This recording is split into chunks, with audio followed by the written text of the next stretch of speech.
Oh, hi, thanks for joining me here. Okay, yesterday when I was going to do the alignment, do the final alignment on the radio, or almost final alignment, I turned it on and got a snap. I didn't have the cameras running. So today, not that I expect anything to happen, I have the cameras switched on, as you of course can see, and I'm going to turn on the set. I have to let it warm up for 15-20 minutes anyway before I start doing alignment, even though the radio is incredibly stable. So, but let's do that. Quick safety check here. Everything's okay. Okay. Is something gonna happen? Is it gonna explode? Here we go.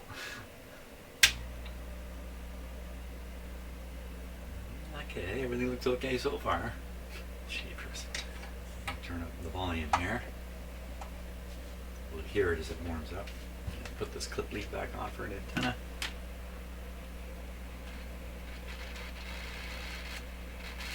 There we are. There she be. Fantastic. Okay, so I got no fire or flame yet. So I'm going to let this warm up 15 minutes while I prepare to do the alignment, and then switch the cameras back on at that point, and away we go. That's my theory. Oh, I found something kind of curious here. I'm not going to stop from going forward with the alignment, but I was just hooking up my output meter. These are the output meter flip leads. Just going over to my output meter, which is sitting up here right now. It's a vacuum tube output meter. Laboratory quality. It's just pretty old, but it's a laboratory quality. So I just have these two plugs. I plug the red one into the red terminal on the output meter, and the input to the output meter, and the black one on the black. I was just hooking them up, and this is what I noticed. They're not long enough. Yeah, let me hook it up this way. Okay, I just knocked the antenna off the radio. That's what that was. Okay. So, red one. Doesn't make any difference. No difference, so I can hook it up to either these two terminals. This wire, by the way, is going to the speaker you're listening to an amplifier and then a speaker. Now here's the ground one. What's up with this?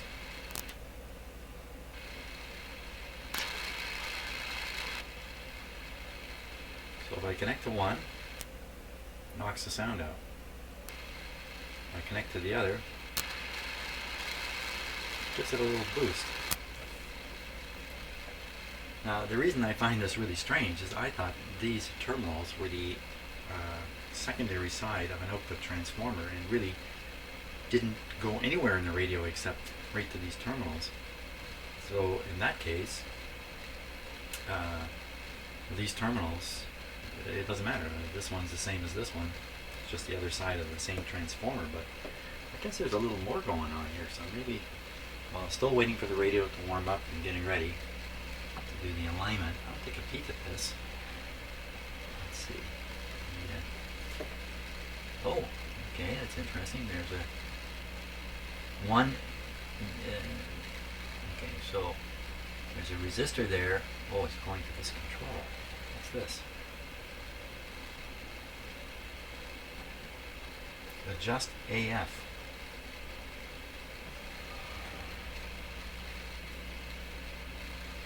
So this must be adjusting the audio level on the back of those terminals.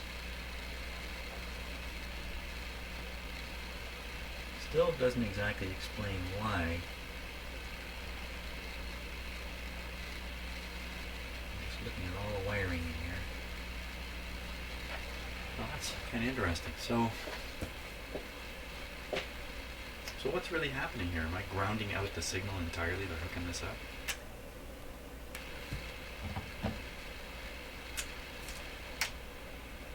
Huh. Even just onto the chassis.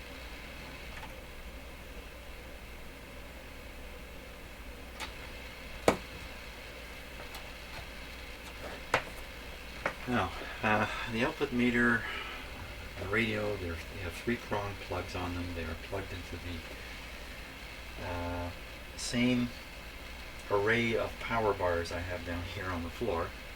all of which are connected into the same single isolation transformer. I don't know, just a curious thing. Now, I suppose, well, I don't know which way to connect it. Once we get a signal coming out, I'll hook these up and experiment a little more. I'll leave it disconnected for now. Never noticed that before under any use of that meter. I've never ever seen something like that happen. So I think the radio's almost ready to go. I'm not though, I have to read a little more here. Okay, I think we're pretty well ready to go. So let's just review a few things here, make sure we got everything right. First, signal generator. I'm set it to 30% modulation, 400 hertz, which is what is asked for. I've calibrated the output.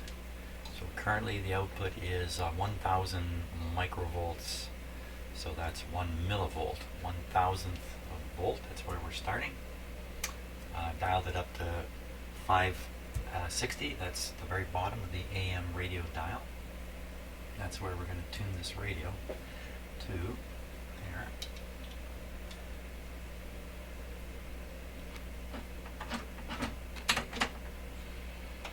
Volume up. We're on manual RF. It's turned up full. Let's see if we can pick this guy up.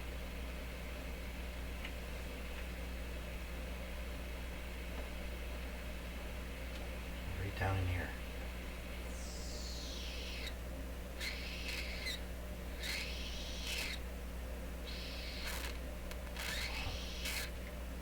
Wow, okay, that sounds like some kind of overload on the front end of this radio. Let's turn our way back here. Okay, I'm now putting out 10 microvolts. That's quite a low signal.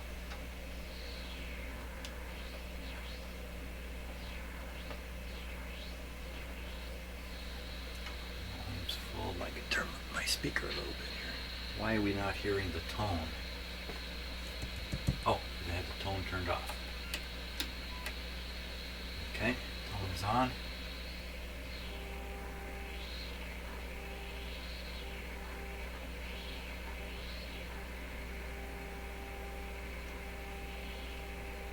It's quiet because the signal is so low, but there it is. Now, you can't see the dial. Let me switch cameras. Let's see if I can show you where the dial's at here.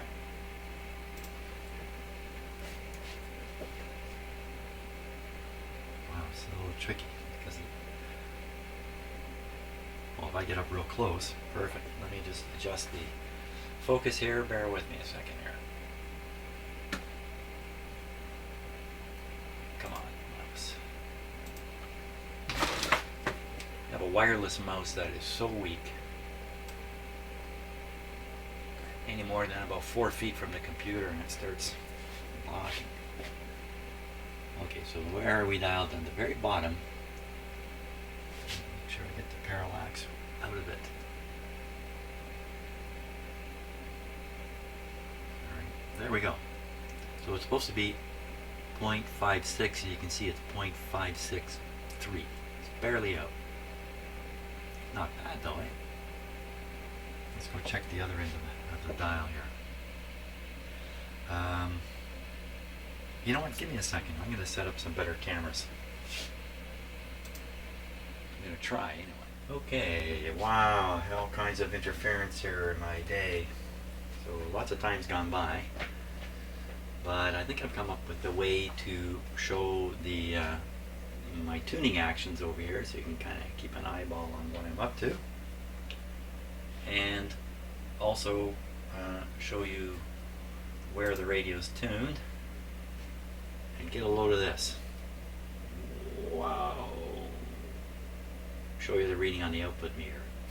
that's what I've come up with, okay? So let's go back to where the radio's tuned and see if it's still working. Now, I have the output meter connected, as you can tell. You know what? I did have that output meter plugged into an outlet which did not go through the isolation transformer in my shop. I have one power bar reserved for the computer, which is probably a mistake. It's plugged right in the wall. So the computer in here and everything attached to the computer is potentially grounded to the hydroneutral. Everything else is going through an output, a line isolation transformer. And this meter, I accidentally, without meaning to, plugged it into the wrong power bar. I changed it since then, so that probably explains the effect where I was hooking it up, touching the clip lead to the output of the radio, and the sound was changing a lot. Probably has something to do with the grounding through there. So anyway, did away with that problem. I discovered too when I hooked up my output meter, this is on the 100 volt scale right now. So that's a 20 volt AC reading on the terminals. When I first connected the meter, it was well over 100 volts on the back of this radio on the output terminals. So I think you could feel that. I think if you stuck your fingers across it and some nice loud sound came through the radio, I think you can get a shock off this thing. We'll hook that up to a speaker. Yahoo! That would be a little loud. So it's really intended for a high impedance 600 ohm connection or speaker. Okay, should actually attempt some kind of alignment here. Wow. So where's my papers? Here they are. Here, let's get the longer shot here. So I'm going to go over the control settings following the instructions laid out on this sheet very carefully. Make sure I've got everything sorted out. Oh, yeah, I got 3 cameras going again. I've only had 2 up until now. Oh, wait a minute. Oh, wait a minute. There we are. So you can see the output meter. We've got it tipped on its side. It has to be on its side to match the radio, which is on its side, to match the camera, which is also on its side. That's why you're seeing these things as if they're not on their sides. Very tricky camera work, eh? Wow. Man. Okay, so the first thing we do is we're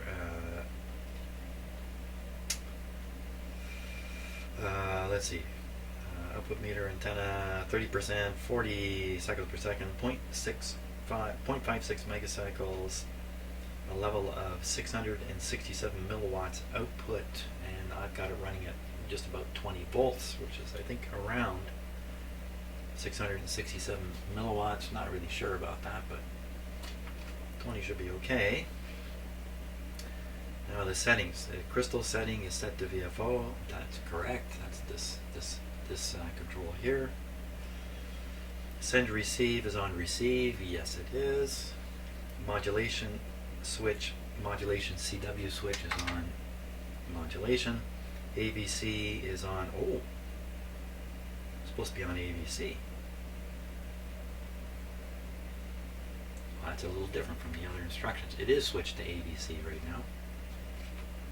Just you can't see it in the camera you're looking at, but the meter is upscaled a little bit. The meter on the radio, indicating it's receiving a signal.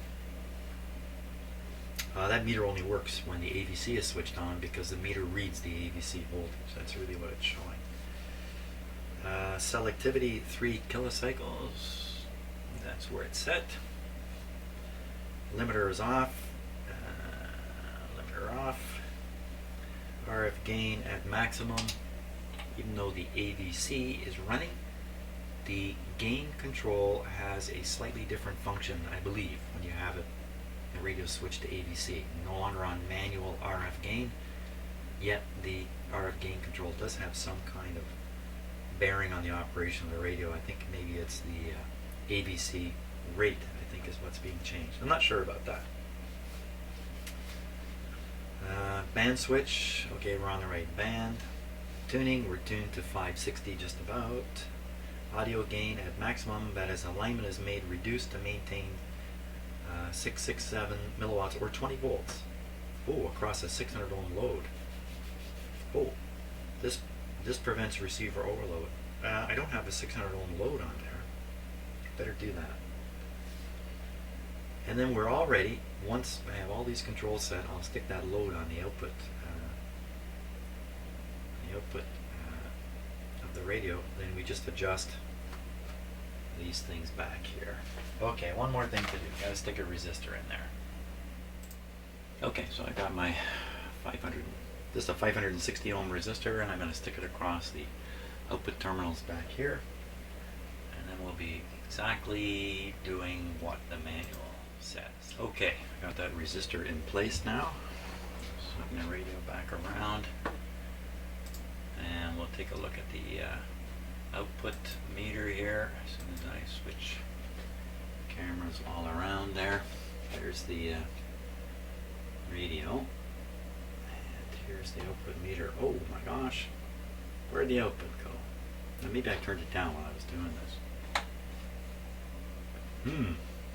Not so easy to get to 20 volts now.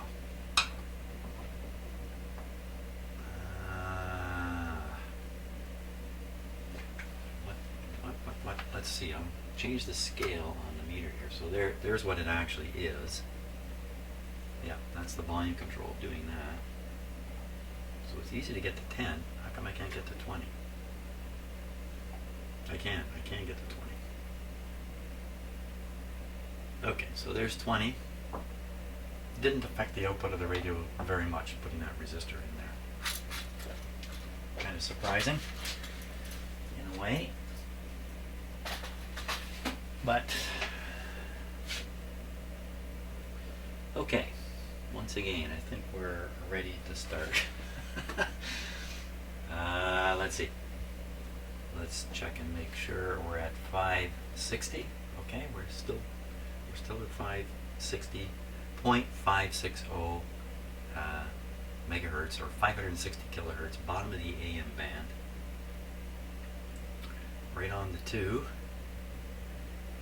And we can see we're not quite right on here. Oh my gosh, that is pretty good, isn't it?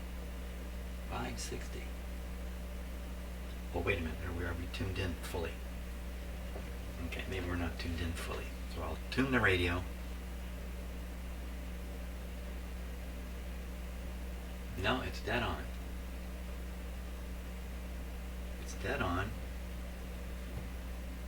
It's right on there, 560. Excellent.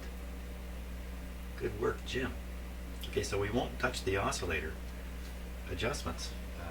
Not at this point, unless we go to the high end. When we do that and we find out that's not so good. Now I need to get my ever so cool, specially designed tool, my cool tool. And what are we supposed to start with? We start with high frequency oscillator. Okay, so we're not doing the oscillator because it looks like it's fine. Then we do the antenna, which is here, and first and second RF. Stay away from the oscillator, which is up, these two up in here. And first we're at the low end of the band, so we're doing the L. And the L is, I actually have it marked right on here. C and L. So this is the L. So this is the one we're going after. First one we're going after. Now let's see if I did everything right here. I should have a light. Bring over for myself to use so I can see what I'm doing. This is the L.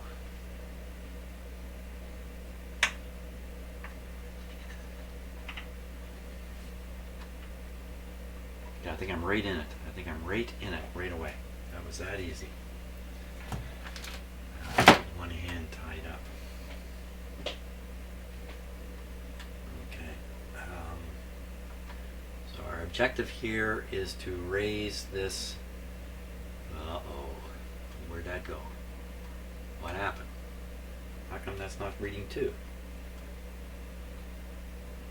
Okay, I'm going to pull this tool out of here and see if it's the tool. No. Where did my signal go? What Come on, radio. It's just... there, you're not looking at the right camera. Here we are. There. Sorry about that. That's what I got for output. What happened?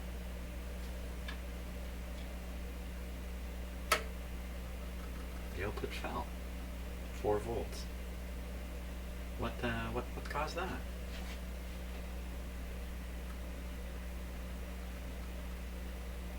Well, let's go through the process again. Tune the radio. No, the radio's tuned bang on. Frequency generator's at 560. What happened? You know, I rotated the receiver a bit. Let me rotate it so I can see that. Oh, okay. Something going on right there.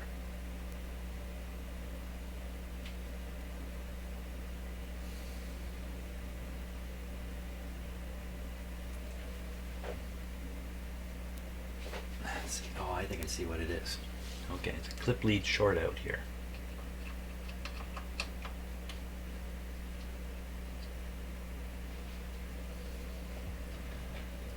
Oh.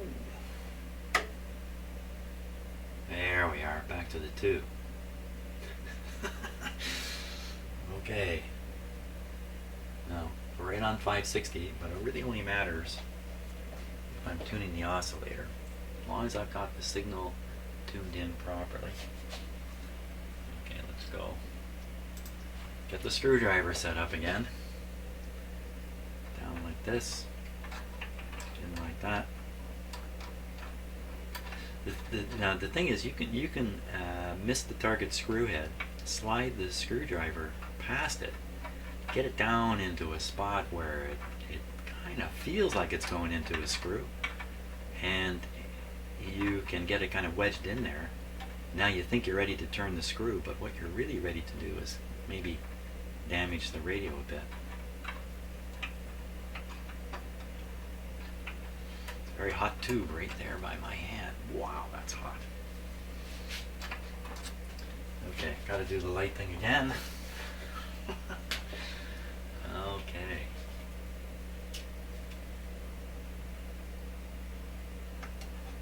Going down.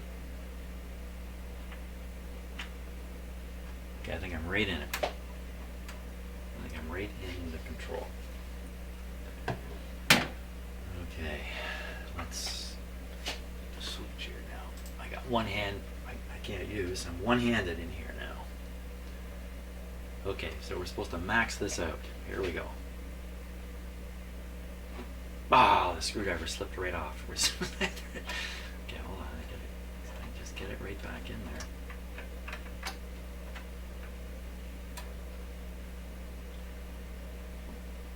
Oh, it's so hard to know when you've actually got it right in the screw thing.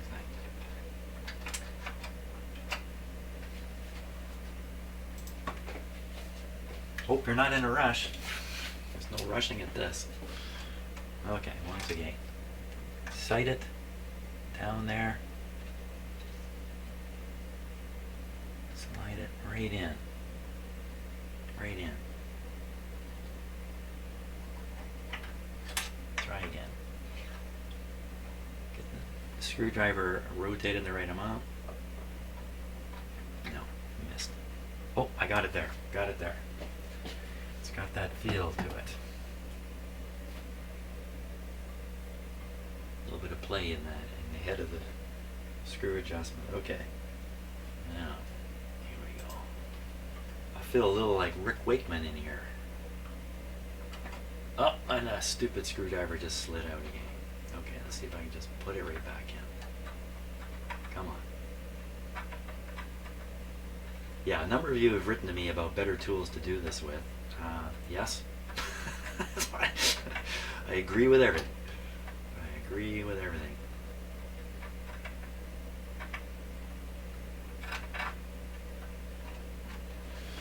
Back with the light again. I'll get a little better at this with practice. Yeah.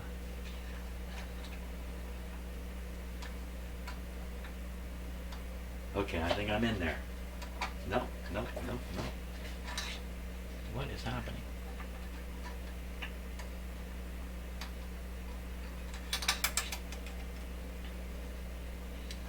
So I'm going to make you watch this one, but the rest of them I'll video in such a way that all the monkey business is gone.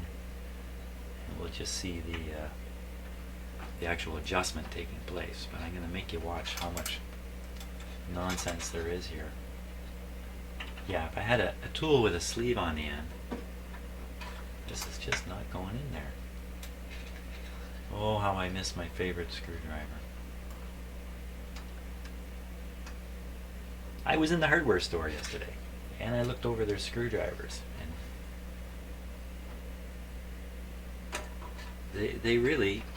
they didn't have one that really came close. I guess the hardware store is going to have a little bit of a heavier duty set of tools for sale, but oh my gosh.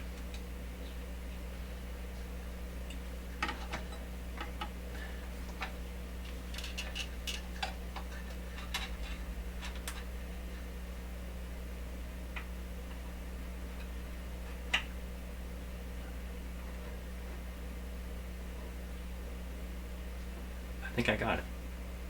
I think I got it. Okay, don't anybody move.